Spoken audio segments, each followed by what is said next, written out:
Welcome to local media. ప్రస్తుతం మనం జైరాబాద్లో ఉన్నాం. జైరాబాద్ ఎంపీ ఎలక్షన్కు సంబంధించి బీజేపీ నుండి బి పాటిల్ గారు, కాంగ్రెస్ నుంచి సురేష్ శెట్కర్ గారు, బీఆర్ఎస్ నుంచి గాలి అనిల్ కుమార్ గారు ఉన్నారు. వీళ్ళ ముగ్గుట్లో ఎవరు గెలిస్తే బాగుంది అనుకుంటున్నారు మీరు? ఖచ్చితంగా బి పాటిల్ గారు గెలిస్తే బాగుంటుందని అనుకుంటున్నాం. ఎందుకంటే సెంట్రల్ గవర్నమెంట్ లోపల గవర్నమెంట్ బీజేపీని గవర్నమెంట్ ఫామ్ చేస్తుంది కాబట్టి బీజేపీ గెలిస్తే బాగుంటుందని అనుకుంటున్నాం. స్టేట్లో కాంగ్రెస్ ఉంది కాబట్టి సెంట్రల్లో కూడా కాంగ్రెస్ ఉంటే బాగుండు అని అనుకుంటున్నారు. దీనిపై మీ స్పందన ఏమిటి? సెంట్రల్ గవర్నమెంట్లో కాంగ్రెస్ రావాలంటే ఫుల్ ఫ్లెడ్జ్ మెజారిటీ రావాలి. ఇప్పుడు ఇండియా అలయన్స్లో ఉన్న వాళ్ళు ఒకరికొకరు బయటికి పోతూ ఉన్నారు. ఇంకోటి ఏంటంటే మినిమం 370 నుంచి 380 మధ్యలో బీజేపీ ఖచ్చితంగా గెలుస్తుంది. ఇంకా టైం ఉంది కాబట్టి అబ్కి బార్ 400 పార్ నినాదంతో పోతురు కాబట్టి ఇంకా 400 కూడా కొట్టినా ఆశ్చర్యపోవాల్సిన అవసరం లేదు. ఇప్పుడు ఈ 6 నెలల లోపల కాంగ్రెస్ గవర్నమెంట్ ఉంటుందా ఊడుతుందో కూడా తెలియదు మనకి. ఎందుకంటే వాళ్ళ దాంట్లో వాళ్ళకే సరిగ్గా లేదు. ఇప్పుడు ఇచ్చిన 6 హామీలు ఉన్నాయి, 6 హామీలలో కూడా ఏవి చక్కగా నెరవేర్చలేరు. పొద్దుగా లేవగానే అందరూ మున్సిపాలిటీ ఆఫీసుల చుట్టూ, కరెంట్ ఆఫీసుల చుట్టూ తిరుగుతూ ఉన్నారు. ఇక పనులు అయితే లేవు.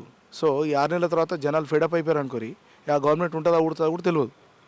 సెంట్రల్లో బీజేపీకి ఎందుకు ఓటేయాలి? ఖచ్చితంగా సెంట్రల్ గవర్నమెంట్లో ఈసారి బీజేపీ గెలుస్తుంది. కారణం ఏంటంటే బీజేపీ గవర్నమెంట్ ఇచ్చిన మేనిఫెస్టోలో ఉన్న ప్రతి ఒక్క పని చేసుకుంటూ వచ్చింది. ఆర్టికల్ 370 తీసేస్తామన్నారు, తీసేసిరు. రామ మందిరం కడతా అన్నారు, కట్టిరు. సిఏ ఎన్ఆర్సీలపై నిర్ణయం తీసుకుంటున్నారు. మన సిఏ ఎన్ఆర్సీలపై నిర్ణయం కూడా అయిపోయింది. ఇప్పటి వరకు ఒక సివిలియన్ చనిపోకుండా జీరో బాంబ్ బ్లాస్ట్ నినాదంతో ఒక్క నార్మల్ పౌరుడు కూడా చనిపోకుండా ఇప్పటివరకు జాగ్రత్తలు తీసుకున్నారు. ఇంకొక విషయం ఏంటంటే ఇప్పుడు రాబోయే రోజుల లోపల పాపులేషన్ కంట్రోల్ బిల్ అని ఉంటుంది. అంటే మన భారతదేశం లోపల జనాభా పెరిగిపోతూ ఉన్నది. జనాభా పెరిగిపోతే జనాభా నియంత్రించుకోవాల్సిన అవసరం ఉన్నది. సో ఈ పాపులేషన్ కంట్రోల్ బిల్ ఉంది. అంటే ఒకరు లేకపోతే 2 పిల్లల్ని కానివ్వండి, 10 మందిని కనొకటి 10 పిల్లలను అన్నట్టు కన్నప్పుడు దేశానికి ప్రమాదం అనేది ఒక నినాదం. అదే ఎవరికి వర్తిస్తుంది అనేది మీకు అర్థమై ఉండాలి. ఇంకో విషయం ఏంటంటే మన భారతదేశం లోపల మన భారతీయ సంస్కృతిని కాపాడేటట్టు ఇప్పటివరకు గత ప్రభుత్వాలు ఏ పని కూడా చేయలేదు. సో భారతదేశంలోకి వచ్చిన తర్వాత ఇప్పుడున్న ప్రభుత్వము మన భారతదేశం సంస్కృతిని దశ దిశలా చెప్పుకునేటట్టు ఇప్పుడు ప్రస్తుతం మన బీజేపీ ప్రభుత్వం అనేది పనిచేస్తూ ఉన్నది. ఇంకొక విషయం ఏంటంటే ఇప్పటివరకు పేదల పక్షాన ఆలోచించింది కేవలం భారతీయ జనతా పార్టీ మాత్రమే. కరోనా టీకా మనం బయట వేరే కంట్రీస్ లోపల వాళ్ళు తీసుకోవాలనుకుంటే మన ఇండియన్ కరెన్సీ లోపల దాదాపు 8,000 మనకు ఫ్రీగా ఇచ్చింది గవర్నమెంట్. రేషన్ దాదాపు 3.5-4 సంవత్సరాల నుంచి రేషన్ దాదాపు 85 కోట్ల మందికి రేషన్ అనేది ఉచితంగా వస్తూ ఉన్నది. కాబట్టి ప్రజల పక్షాన ఆలోచించే పార్టీకి మాత్రమే జనాలు ఓట్లేస్తారు తప్పితే ఏదో గాళ్ళ మెడలు కట్టడానికి మాత్రం ఓట్లేరు. లాస్ట్ టైం ఎలక్షన్ లోపల సారు కారు పదార్ అని చెప్పేసి చెప్పుకున్నారు. అప్పుడు సారు కారు పదార్లా 4 టైర్లు ఊడిపోయినాయి, 4 టైర్లు బీజేపీలోకి వచ్చినాయి. సో ఈసారి ఆ స్టీరింగ్ కూడా చేతిలో లేకుండా పోయింది పాపం. ఎందుకంటే ఎంపీ క్యాండిడేట్ను ఒకటేసారి 16 మందిని 17 మందిని డిక్లేర్ చేసుకున్నటువంటి కేసీఆర్ ఇవాళ ఆచితూచి నిర్ణయం తీసుకొని మరీ డిక్లేర్ చేసినా వాళ్ళు కాంగ్రెస్ పార్టీలకు జంప్ అవుతారు. అంటే ఇలా దోస్తాన్ అయిపోయింది. మొన్న మీరు చూసుకున్నట్టయితే ఫిరోజ్ ఖాన్ గారు ఒక స్టేట్మెంట్ ఇచ్చారు. ఏంటంటే ఎంఐఎంకి కాంగ్రెస్ పార్టీకి దోస్తాన్ అయిపోయింది, అసదుద్దీన్ని గెలిపించుకోవాలి. అంటే ఈ 3 పార్టీలు ఒకటే. MIM party, Congress party, BRS party 3 ఒకటే. 3 సెక్యులర్ నినాదంతో హిందువులను తొక్కే ప్రయత్నం చేస్తూ ఉంటాయి. కానీ భారతీయ జనతా పార్టీ మాత్రమే సెక్యులర్ విధానం పట్టించుకుంటేనే అన్ని కులాలకు, అన్ని మతాలకు న్యాయం చేసుకుంటూనే పరిపాలన సాగిస్తుంది. దీన్ని రామరాజ్యం అంటారు. రామరాజ్యం రావాలంటే బీజేపీ రావాలి. రాహుల్ గాంధీ గారు చేసినటువంటి జోడో యాత్ర చాలా పెద్ద ఇంపాక్ట్ ఉంది. ఖచ్చితంగా కాంగ్రెసే గెలుస్తుందని అంటున్నారు. రాహుల్ గాంధీ గారు చేసిన జోడో యాత్ర ఇంపాక్ట్ ఏ విధంగా కనిపిస్తుంది మీకు? రాహుల్ గాంధీ వాళ్ళ తాతనేమో భారత్ తోడయాత్ర చేసిండు. అప్పుడు భారతదేశంలోకి వెళ్ళి పాటలన్నీ పాకిస్తాన్కు, చైనాకు అప్పయిపోయి చేసిండు. మరి వాళ్ళ తాత చేసిన పని మరి రాహుల్ గాంధీ ఏం చేయాలి? అవి జోడ అంటే ఏం చేయాలి? మన పాకిస్తాన్ని తీసుకొచ్చి భారతదేశంలో కలపాలి. చైనాకి అక్సై ఇచ్చిన ల్యాండ్ తీసుకొచ్చి భారతదేశంలో కలపాలి. గ్వాదర్ పోర్ట్ తీసుకొచ్చి భారతదేశంలో కలపాలి.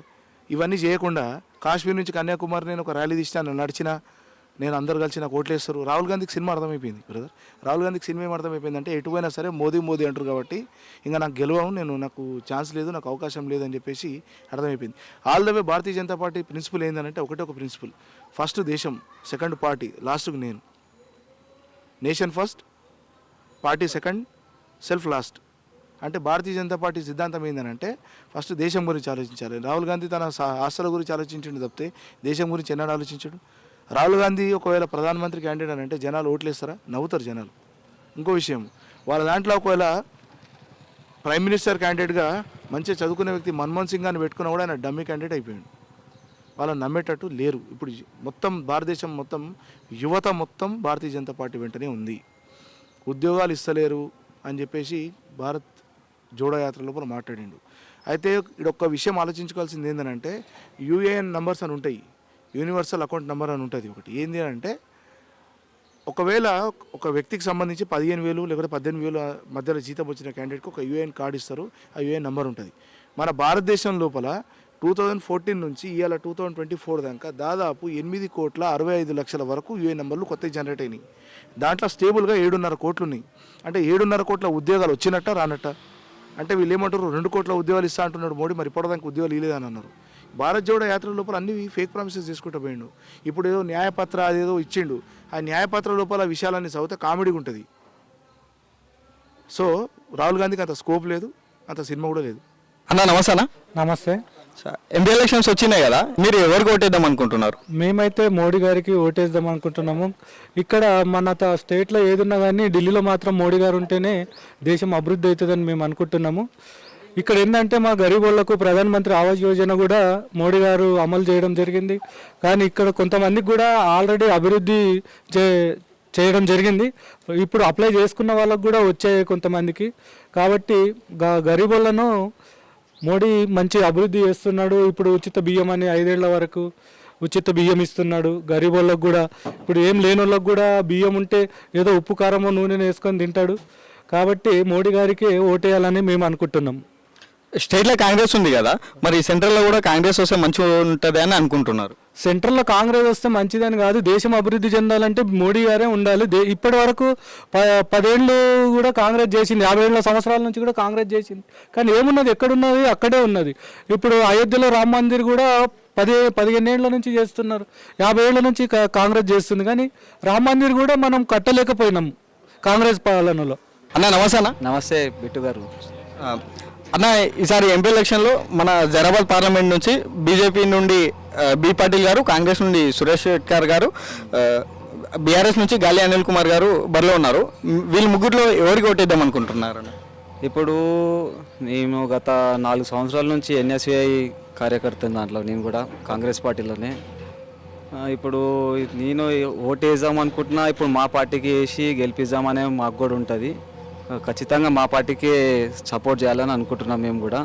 ఇప్పుడు బీబీ పాటిల్ ఉన్నాడు, ఆయన టీఆర్ఎస్కి వెళ్ళి మళ్ళీ దీంట్లోకి వచ్చేసరికి ఇక దేంట్లో ఆయనకి కాంట్రాక్ట్లు వస్తే అందులో మారడం జరుగుతున్నది. అది మనకు తెలిసిందే, ఇంకా దాని గురించి చెప్పాల్సిన అవసరం లేదు, ప్రజలకు తెలుసు అది ఏంది అని సంగతి అనేది. అన్న నమస్తే అన్న. నమస్తే. మీ పేరు అన్న? గోవర్ధన్ రెడ్డి అన్న. జైరాబాద్ పార్లమెంట్ ఎన్నికలు దగ్గరకు వచ్చేసినాయి కదా అన్న. మన బీజేపీ నుండి బి పాటిల్ గారు, కాంగ్రెస్ నుంచి సురేష్ కుమార్ షెట్కర్ గారు, బీఆర్ఎస్ నుంచి గాలి అనిల్ కుమార్ గారు ముగ్గురు బరిలో ఉన్నారు. ఈ ముగ్గురులో ఎవరు గెలిస్తే బాగుంటుంది అనుకుంటున్నారు? బీబీ పటేల్ అన్న. ఎందుకన్నా? అతను వస్తేనే బాగుంటుంది అన్న. ఎందుకన్నా? అంతే, అది అతను వస్తే బాగుంటుందని మా కోరిక. అంటే బి పాటిల్ క్యాండిడేట్ వస్తే మంచిగా ఉంటుంది అంటే బీజేపీ వస్తే బాగుంటుందని మా ఒపీనియన్. ప్రధానంగా మన ఈ 3 పార్టీలో ఏ 2 పార్టీల మధ్యలో ఎక్కువ పోటీ ఉండొచ్చు అన్న? కాంగ్రెస్, బీజేపీ. ఎంపీ ఎలక్షన్స్ దగ్గరకు వచ్చేసినాయి కదా, మన బీజేపీ నుండి బి పాటిల్ గారు, కాంగ్రెస్ నుంచి సురేష్ కుమార్ షెట్కర్ గారు, బీఆర్ఎస్ నుంచి గాలి అనిల్ కుమార్ గారు ముగ్గురు ఉన్నారు కదా. ఈ ముగ్గురులో ఎవరికి ఓటేద్దాం అనుకుంటున్నారు? మేము బీబీ పాటిల్కి వేయాలనుకుంటున్నాం, బీజేపీకి. ఇప్పుడు స్టేట్లో మన కాంగ్రెస్ ఉంది, సెంట్రల్లో కూడా కాంగ్రెస్ వస్తే మంచిది అని అనుకుంటున్నారు. లేదు, మాకు బీజేపీ రావాలని ఉన్నది. ఈసారి బి పాటిల్ గారు హ్యాట్రిక్ కొడతామని అనుకుంటున్నారు. హ్యాట్రిక్ కొడతారా మరి ఈసారి? తప్పకుండా కొడతారు. కాంగ్రెస్ వస్తే మన ఇండియా అనేది సంకనాకిపోతుంది. ఇంతకుముందు మన్మోహన్ సింగ్ ప్రధాని నుండి అమెరికా పోతే విమానాశ్రయంలో ఆయన బట్టలన్నీ ఇప్పేసి చెక్ చేసిండ్రు, ఏం బాంబులు గింబులు తెస్తున్నాడేమని. మరి అదే పరిస్థితి ఇప్పుడేం పరిస్థితి ఉన్నది? సాధారణంగా వచ్చి ఎదుర్కొని పోతున్నారు. మన ప్రధాని పోతే వాళ్ళు వస్తే కూడా అంతే విలువ ఉన్నది. పొద్దు మన ప్రపంచంలో మన విలువ ఎంత పెద్దగా అయింది. అప్పుడేముండే ఇప్పుడేమవుతున్నది? పుల్వామా దాడి, ఉరి దాడి, దానికి ప్రతీకారం తీసుకున్నారా? సర్జికల్ స్ట్రైక్ చేసి సర్జికల్ స్ట్రైక్ చేసి ప్రతీకారం తీసుకున్నారు కదా మన వాళ్ళు. అప్పటి నుంచి ఉగ్రవాదం అనేది నశించింది కదా, 99% తక్కువైపోయింది. దీన్ని బట్టి మేము బీజేపీకి వేయాలనుకుంటున్నాం. అంటే సెంట్రల్లో మోదీ గారు వస్తే దేశం భద్రంగా ఉంటుందని అనుకుంటున్నారా? ఉంటుంది, ఆయన హయాంలోనే దేశం భద్రంగా ఉంటుంది. బ్రదర్ ఆయన ఈసారి ఎంపీ ఎలక్షన్స్ దగ్గరకు వచ్చేసినాయి కదా, మన జైరాబాద్ పార్లమెంట్ ఎన్నికల్లో బీజేపీ నుండి బి పాటిల్ గారు, కాంగ్రెస్ నుంచి సురేష్ కుమార్ షెట్కర్ గారు, బీఆర్ఎస్ నుంచి గాలి అనిల్ కుమార్ గారు ముగ్గురు బరిలో ఉన్నారు. ఈ ముగ్గురులో ఎవరు గెలిచే అవకాశాలు ఎక్కువ ఉన్నాయి? 100% బీఆర్ఎస్. మీరు ఓటు ఎవరికి వేస్తున్నారు ఈసారి? బీఆర్ఎస్. ఎందుకన్నా? ఎందుకంటే 10 ఏళ్ళ నుంచి పాలన చూస్తున్నావు కదా అన్న.